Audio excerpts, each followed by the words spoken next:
नमस्कार. आपल्या किचन रेसिपीमध्ये तुमचं खूप खूप मनापासून स्वागत आहे. आजची रेसिपी शंकरपाळी. 1 वाटी पिठी साखर, 1 वाटी दूध, 1 वाटी तूप किंवा डालडा हे कोमट करून घ्यायचं आहे. एका भांड्यात आपण तूप टाकून घेतलेलं आहे. त्यानंतर कोमट दूध सुद्धा टाकून घेऊया. 1 वाटी पिठी साखर किंवा थोडंसं जास्त हे टाकून आपण मिक्स करून घेणार आहे. चिमूटभर मीठ, त्यानंतर जितका मैदा बसेल तेवढाच आपण घेणार आहे.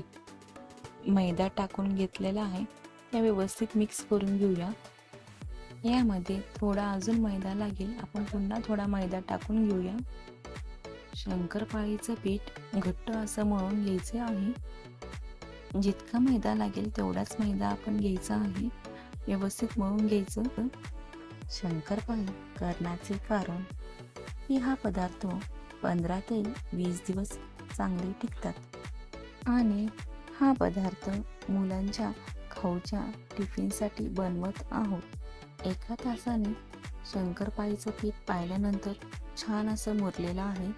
त्याचा आपण एक गोळा घेऊया. पोळपटवर छान असं मळून घ्यायचं आहे.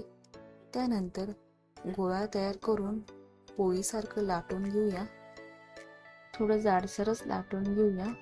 त्यानंतर चाकूच्या साहाय्याने आपण काप करून घेऊया चौकटी आकाराच्या. आपलं तेल गरम झालेलं आहे, त्यात आपण शंकरपाळ्या सोडूया. ब्राऊन कलर येऊसपर्यंत आपण त्याला चांगलं हलवून घेणार आहे. त्यानंतर आपले शंकरपाळी छान असे तयार झालेले आहेत. ही रेसिपी कशी वाटली? आजची रेसिपी तुम्हाला आवडल्यास लाईक, शेअर, सबस्क्राईब करा. धन्यवाद.